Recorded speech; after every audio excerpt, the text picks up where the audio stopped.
premiere episode of Sounds Good with Brandon Harvey is brought to you by the Gradient Podcast Network. Sounds Good is one of the launch shows of the Gradient Podcast Network. Check out their other podcasts like In Case You Missed It, Animalators, and It's a Bird, It's a Plane, It's a Podcast at Gradient.is. That's Gradient.is.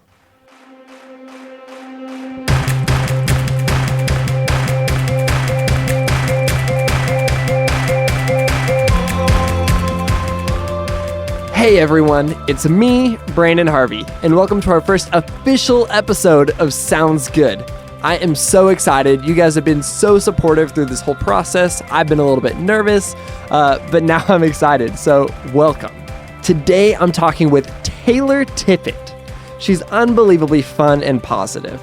She's amassed more than 125,000 followers on Instagram by sharing photos of her life as a world-traveling flight attendant. She started this beautiful project called Words from the Window Seat, where she shares photos of uplifting and encouraging notes she leaves on airplane windows.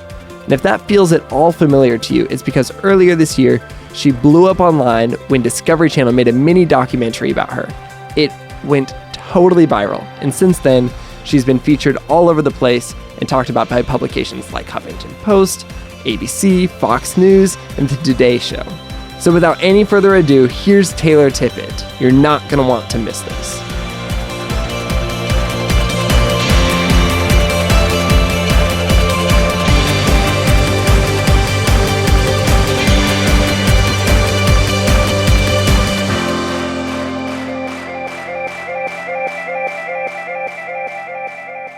I just picked up Taylor. She flew in last night. Taylor, how are you doing?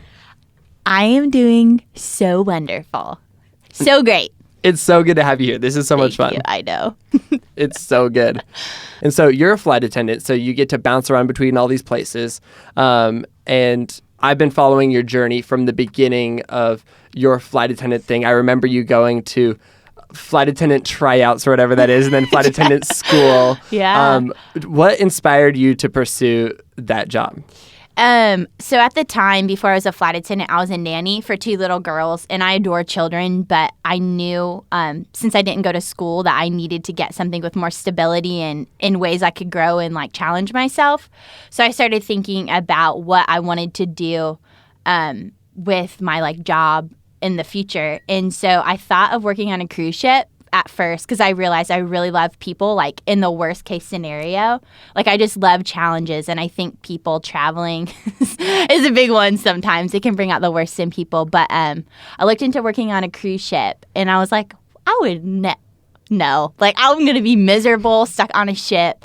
And then my grandma was a flight attendant for Pan Am, so I called her one day and just threw out that idea of being a flight attendant. And after talking to her, I got off the phone, and literally 15 minutes later, my mom had sent me a text that said that American Airlines was hiring 1,500 people, like within 15 minutes. So I just went ahead and applied, and it took forever to get it, but that's how it kind of all happened. So that's great. And then you kind of went through the process of learning how to be a flight attendant. Yeah. What is that like? So that whole situation of wanting to become a flight attendant was in June of 2014, and then I applied in July, and it took 6 months to like even get a training date. So I went to training in February of 2015, and it was literally unreal. Like it's like learning a whole new language for like 3 months straight.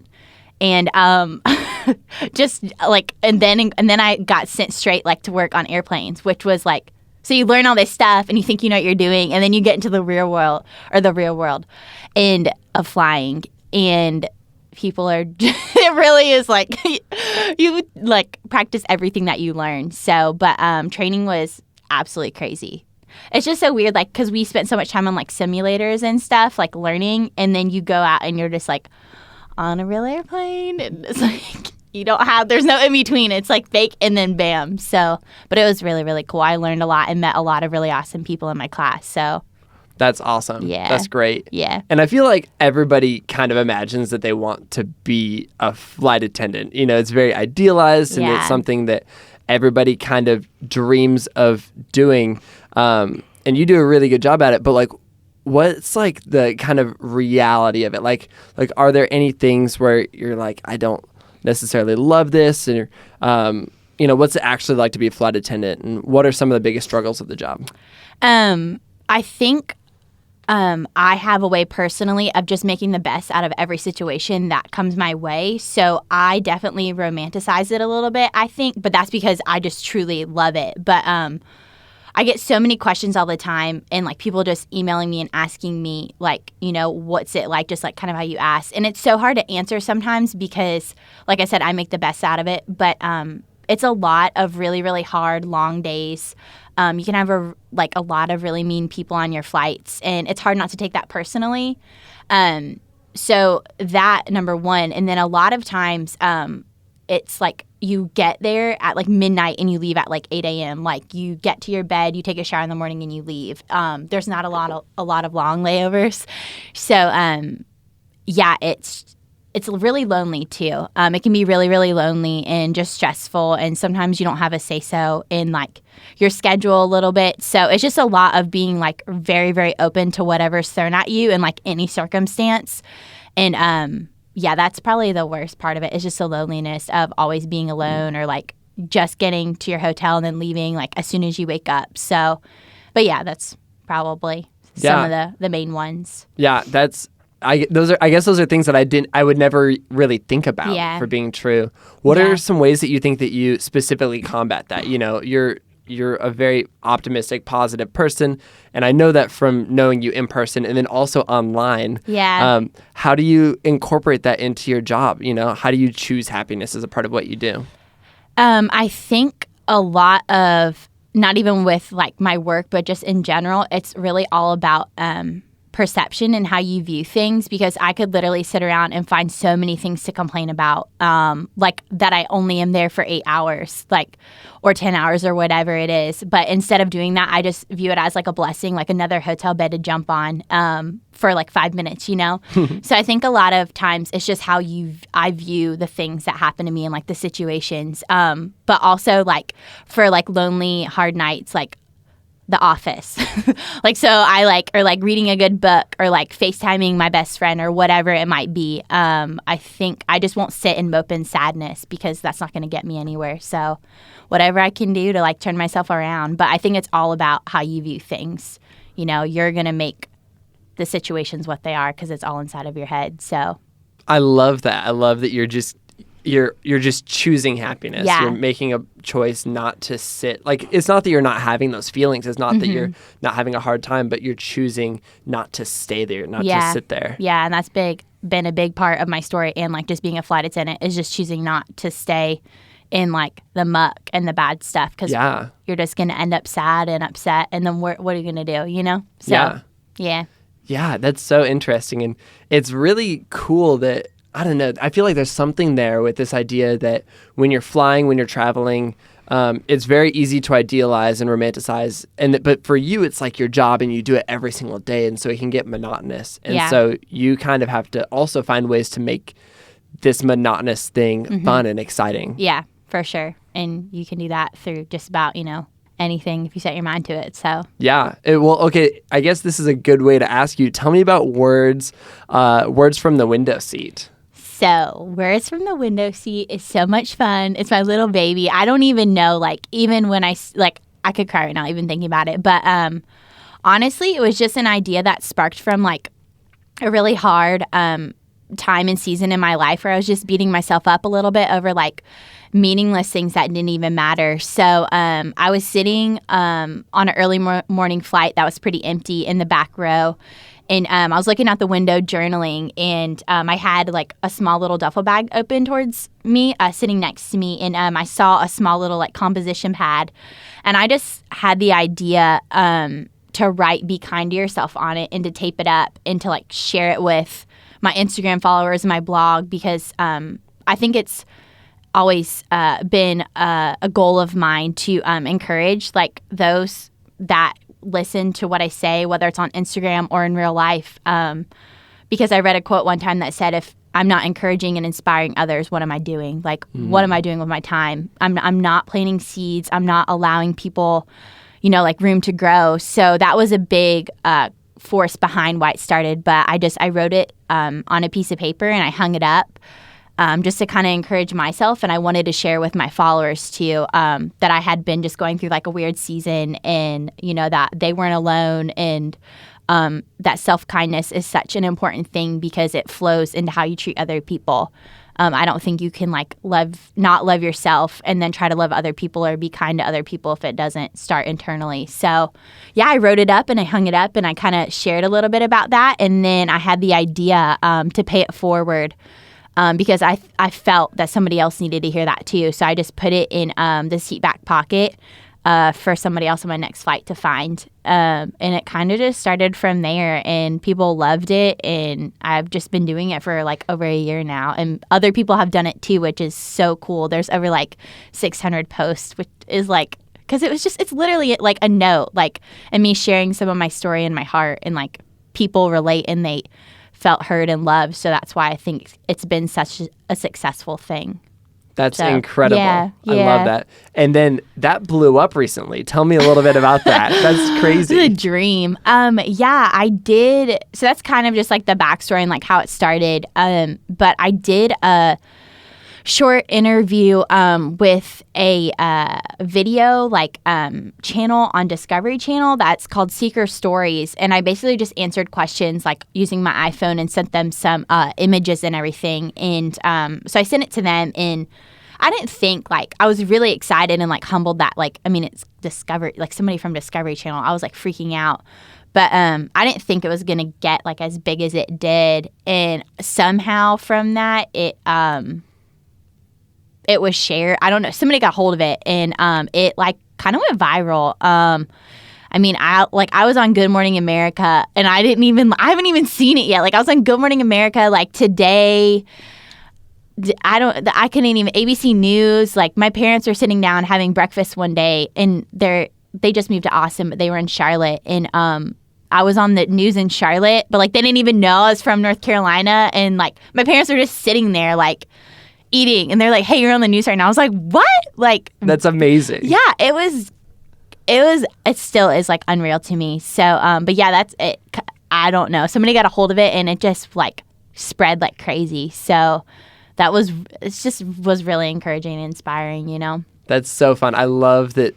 I guess it doesn't even surprise me that it went viral because it's this really optimistic, beautiful, fun, positive thing. Yeah. And I think people kind of crave that. Yeah. Yeah. And I didn't realize that while doing it, but as like I kept posting and realizing how many like people and like comments that were like, "Hey, I'm here too," or like emails, like just sharing their story. Like I think people need love and like to be felt and heard so much. And it's something that is so hard to find in like this day and age, because it's always all about like yourself and how you can like better yourself, like, but not to gain anything like outwardly. It's all inwardly. So I think that's been like the most encouraging thing, like seeing it grow and knowing that people see that too and like feel that need. So yeah. And really the growth is so evident too. You're at like 124,000 followers on Instagram. So weird. Like you've gotten tens, hundreds of thousands of views on this video and other videos online. Yeah. And that's so. And okay. I just read this. An elementary school has a Taylor Tippett project. Yeah. Is that right? Yes, I have. That's crazy too. I've gotten like so many like direct messages from people at this elementary school in New Jersey that decided to start their own like project based off of Words from the Window. They just put encouraging sticky notes all over people's lockers. And I've gotten so many messages from these kids at this, or it might be middle school. I think it's elementary school. But that have just like thanked me for doing it. And I'm like, I just hang up a note. Like, so that was really, really cool to see that too. Unreal. So good. Yeah. I love that. I know, me too. That's awesome. Yeah. And so you've chosen to be optimistic and hopeful in your workplace environment, even when it's like kind of whatever, blah. But I've been following you on Instagram for years at this point. It's I know. It's so weird. But I've been following you around for a long time, and you've had this really positive, fun, joyful way of sharing and seeing the world. Tell me about that intentionality, because I've got no doubt that it's intentional. I think that, just like I had said, there's so much negativity, and I think I could sit and probably have an Instagram account for the negative things in my life. But I think that traveling has opened my eyes so much to like the beauty that's out there and the strangers that I get to meet and the stories that I get to hear, like from somebody sitting on my plane. Like there's just so much out there to be like thankful for and to like be on the lookout for. And so Instagram has been a really cool and amazing tool to doing that, because I could be negative any day, any moment, but the things that happen to me, I choose to see them as a story and something that like I can hold on to and like learn from in whatever way it is. So Instagram has been amazing to just be able to spread joy and love and hope, because we need it, I think, so desperately in a world that is, if you turn on the news, you want to cry probably from some of the stuff that's on there. So if I can just spread hope and love and light through pictures and like my stories that sincerely happened to me, that's all that matters at the end of the day. You're so good at that. I love that. You are too, Mr. Storyteller. Stop it. Yeah. No, seriously, the way that you do all of this has continued to inspire me and shapes the way that I use the internet. And I've got no doubt that that's been the same for other people. Thank you. I wanted to kind of back up a little bit in your history. Like I said, I've been following you for a few years, and I think it was a few years ago.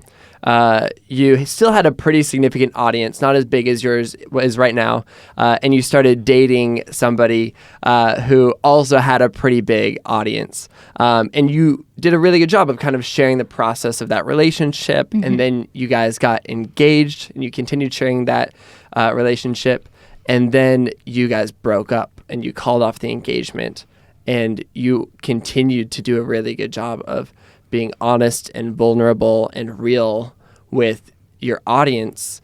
And I really, really admired that during that whole process. And I can imagine that was really, really hard.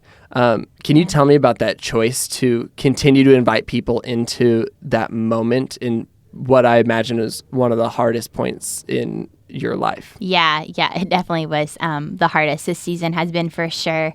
But I think that I chose to share our story so much with my followers, and he the same, that something had to be said. Like I couldn't, I, as a social media influencer who you let people into on glimpses of your life, that was a glimpse of something big that had happened. So I felt like I needed to share that the news that we had called it off.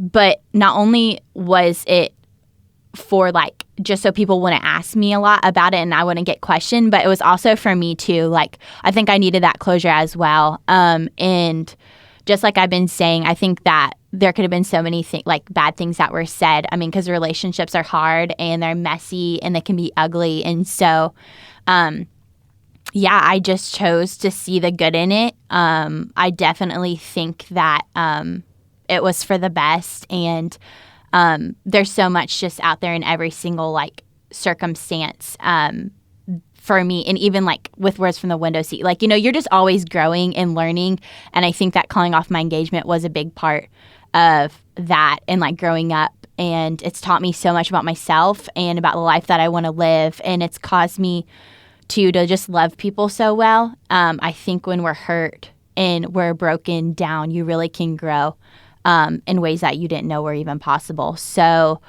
having said all that, it was hard, it was difficult, and it's still hard and difficult, but I've seen such growth out of it, that I'm just really, really thankful for all of it. So, yeah. That's so powerful. Yeah. What was the response from your online community when you shared that and kind of over the process of healing? Yeah. People were so loving. I might cry. I got so much love and hey, I'm here for you, or I'm praying for you. People that I don't even know. And it was hundreds of comments and emails and texts from people like sharing such heaviness. And I think when you feel like you've done something wrong, or I also felt like announcing that and calling it off too, I was going to disappoint people. So I was really, really timid to say anything, but just being ashamed kind of and scared and going out and saying something like that. Like I had that picture in that post literally for like hours. And when I hit share, I was like shaking, and to do that and just to have so much love and encouragement and like people just there like that, I didn't even know. And even till this day, I still have people who will email me and be like, hey, I know you called off your engagement. I just want you to know I'm still praying for you. And, just so many different things that it's just like, it's really cool to be able to see the good, especially when I was scared and like heartbroken, and people are just still so loving. And that was so encouraging to be able to like have and see. That's wow. Yeah. That's amazing. I think that says something about the power and beauty of vulnerability. Mm-hmm. I think that's one of the hardest things to do. Mm-hmm. But I know in the past the times when I've been really honest and genuine with my audience, because it's so easy to just share the highlight reels and to share the best moments of your life, which, that's kind of what we want to see, and that's what's easy to post. But when you share the real things, like we connect to people's brokenness more than we connect to their successes. Mm-hmm. Yeah, no, that is very, very much so true. I love that way that you put that too. Yeah. That's just such a cool thing. I don't know if cool is the right word, but that something beautiful came from something that was broken. I think that's really powerful. Yeah. And I think that it's important too to like know that that's even possible, because I think when you're down and you're sad and bad things happen, you feel like there's no hope or there's no love, and it's been the total opposite, So it's been really great. It's almost as if like experiencing like a great low enables you to experience the highs even greater. I don't know. Do you feel like that's true? No, and I think when you experience such low lows, joy is like a real thing. That's when I think of when you said like a really high. I just think that instantly was just joy. Like I would never fully be able to understand and like appreciate joy and hope and love if I wouldn't have gone like down to my absolute low. And that is such like a valuable thing to have. So, yeah. Wow. Okay, so here's a weird question. This is just something I'm like wrestling with as a part of this conversation. Is it almost as if we need to like seek out the opportunity to go to those lows? Like, is that a possible thing? Like, obviously you don't want to self-sabotage yourself. And maybe there isn't an answer for this that we come up with right here, right now. But I'm like, man, like it would be like, I see the way you live and I see the joy you have. And I'm like, how cool would it be if everybody got to live like that? Like, I don't know. Is it almost like we should seek out the opportunity? Maybe it's not that we should seek out the opportunity to have like a really low moment, but it's like to experience the things that are low fully. Yeah. I definitely think, and I know exactly what you're saying, like you don't want to like go stand out in the middle of the road to get hit by a car so you can like know what it's like to heal from that. That I get like exactly what you're saying. But I think like as an example, like in my life, like I called off my engagement and I moved to Chicago to live on my own, which was exactly everything opposite that I had planned for my life. And I was very, very afraid to do it.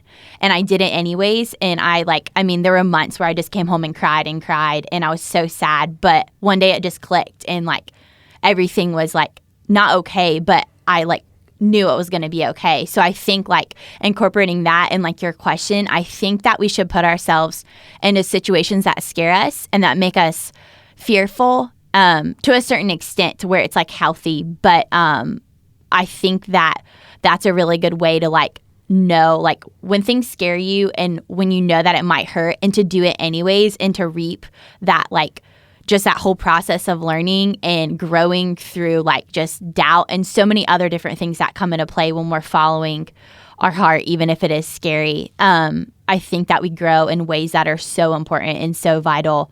So I guess that kind of answers your question in a way, just doing things that we know are going to hurt, but not like being stupid about it, but, like being smart about it as well. I think that's really important, and people should do it a lot more often because it's scary and it sucks, and there's moments where you're lonely or whatever it might be, but you grow in ways that you're going to have with you for the rest of your life. So, yeah, That's amazing. Yeah, I love that idea of the things that scare us, the things that freak us out. Those are the things that we should do. And obviously, this is on a totally different level. But you and I were talking about this on the way over here, where it's like I've been nervous all day about this podcast thing, and like you and I are friends, and like, we're just hanging out here. But I'm like I'm like nervous, and I've got butterflies like working on this podcast thing because it's something that like I know that I should do, and I know it's going to be really like fun. But like that means the stakes are high, and I'm so excited for this to be happening. Yeah. But like it doesn't come without fear, and it doesn't come without some risk. Yeah. It's like, let me see how many weeks or days I can like put this off for, like maybe just to think about it a little bit more. Like sometimes you just gotta jump into it and do it. Mm-hmm. Get into a little booth. Go for it. Go for it. Well, that's great. I want to start this thing where I ask my guests every single episode 3 questions. And so we're just going to kind of go through these, power through them. And I just want you to like talk through the first thing that comes to your mind. And so first question, I wish we had like a little bell thing. Ding, ding. First question is, who do you admire most in the world? It can only be one person. Okay, you make up the rules. Who do I admire most in the world? I think I would have to say my stepmom. I couldn't pick a famous person or somebody who's like left a great, crazy legacy. My stepmom became my mom when I was like 10. And I think the role that she played, like stepping up to like be my mother and, you know, deal with somebody and their hurt, like as a child, is just absolutely incredible. And I am the woman I am today because of her. So for sure, my stepmom. I don't even have to think twice about that. That's amazing. Yeah. Or Justin Bieber. But I think I'm going to go with my stepmom. I don't know how many people would like that answer. Love you. I'll let you have both. Yes. Okay. Best case scenario. My back answer is Justin Bieber. So... Yeah, Taylor just motioned. She's like, can you cut that part out? That's definitely staying in. So good. Okay, next question is, what are you either listening to or reading or watching right now that is just inspiring you like crazy? And you can't say Justin Bieber album. Dang it. So listening to, I still adore Noah Gunderson's, I don't know if you listen to him at all, but Noah Gunderson album, Carry the Ghost. It is so real and raw and vulnerable and talks about so many things that nobody else would probably ever talk about. I always blast him and play him, and I love him. He's so great. He's so good. So his for sure has been an album that I've just always had on repeat. And I'm reading currently. I've been reading on and off If You Feel Too Much by Jamie Twerkowski. Jamie Twerkowski. I love Jamie. Yeah, that book. I always just have it in my luggage, and I pick it up when I need it most. It's so good. And there's been pages that I've just read and been like, okay, like he knows my like life right now because this is like jabbing me in the heart. Like it's so good. But I've always had that with me. And I'm almost on the last book, but I am reading Harry Potter for the first time ever. Changing my life. Like it is just so incredible. And yeah, it's about like this storyline is so crazy, but just about like bravery and courage. Like, oh my word, like Harry Potter is it to the T, and his friends, like just like community and like love like his friends have, like it's ridiculous. So I'm about to start the last Harry Potter book, and I am just blown away. Like it's all I like talk about or think about. So yeah, I'm really excited. But yeah, so Harry Potter for the reading, and then for watching. I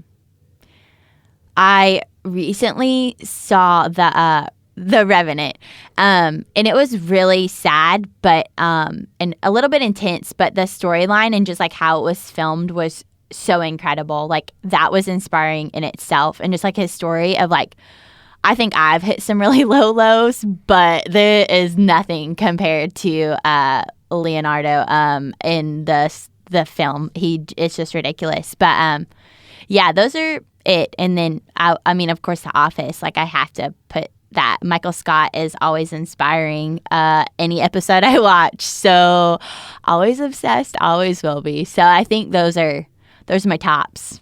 That you have the best taste. I love that. Let me tell you a few things. Okay. One, I met Jamie Twerkowski and Noah Gunderson on the same night. Oh, that is. They came to my little tiny town. Oh and, my gosh. And they were Noah played a show, and then Jamie talked about hope. And afterwards, I stood in line to talk to both of them. Yeah. And Noah had these big long dreads, and we talked about I think some city that I think he was like, I don't remember. He was like maybe living in a city I loved or something like that. So he was really great. But then I got to Jamie, and I had long admired Jamie for the way that he spreads hope and is vulnerable and honest and genuine. And we're going to have him on the show sometime soon. But he's yeah, he is the real deal, so good. too. I actually so I got to the front of the line, and we started talking, and we had actually both just spent time at this one beautiful spot in Canada. We had both been there actually at the same time, but we didn't see each other. And we ended up talking for like 45 minutes. And he just like gave me that time and was generous. And it was crazy. Like, who does that? I was just some punk high school kid at the time. And I love that. And that book is so good. Have you? Yeah. It's so like good. Every page, I'm like... I'm rereading it right now. It's so good. Yeah, I feel like it's something that you can pick up like whenever you need to. If you just, because it's so many different, like every chapter is different. It might be a letter or email or whatever, but it's really encouraging and hopeful. And I love both those things. So I love that. Yeah. Awesome. Our last question is... Dun, dun, dun. Dun, dun. I love that. Yeah. Just we'll add that sound in for every episode from now on. So like I'll be like, in the last question is... Jaws. Hold on. Start saying the question. No. Need a sound effects board. We need a sound effects board for sure. I'll call that one in. So the last question, what's one thing somebody else could do to live differently today? There was this quote or this tweet that my friend tweeted one time that said, it doesn't take much of you going out of your daily day routine in life to change somebody else's whole entire day. So that has always encouraged me. And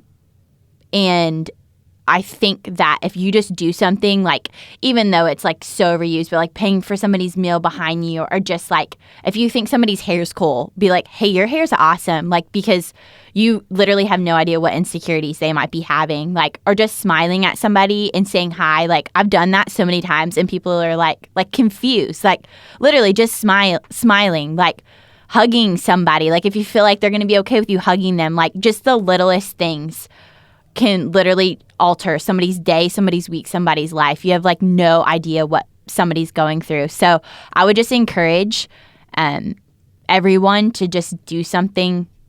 Just do something. It doesn't have to be anything big. You don't have to give somebody $100. Like, just smile, be kind, be generous, and you could literally change somebody's life. I love that. That's beautiful. I think that epitomizes who you are and what you do. On that note, I'll just say, Taylor, if people want to follow along with your story, where can they do that? So you can follow me on Instagram and Twitter at Taylor Tippett, TaylorTippett. And I have a blog, and you can go to www.atravelinglady.com. And all of this is going to be in the show notes, and I'll probably even have a photo of Taylor in there or something, and I'll have the link to the video. And so, Taylor, I just want to let you know that I really admire you, and you inspire me. So thank you so much for being on the show today. Thank you.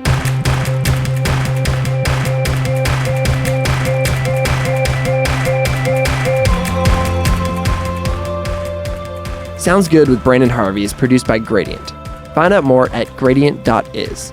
To keep up with me, follow me on Instagram, Twitter, and Snapchat. My username is simply @BrandonHarvey. That's BrandonHarvey. And if you go to my website, BrandonHarvey.com, you can sign up for my weekly newsletter where I highlight 5 of the most hopeful things that happened in the world this past week. And I know it's new, but if you like this podcast, could you please do a couple of things for me? 1, it would be amazing if you would subscribe to the podcast on iTunes or Stitcher or SoundCloud or wherever it is that you listen to your podcasts. 2, while you're there, can you leave a review? It really helps more people find out about the podcast. It takes like 20 seconds. And then 3, ask your friends to subscribe and listen too. I think everyone could use a little bit more happy in their lives. So I'd love to get as many people as possible listening to the stories we're going to tell on this podcast. Okay, so that's all for this week's podcast. I can't wait till next week when we'll be back to learn from another incredible person. Sound good?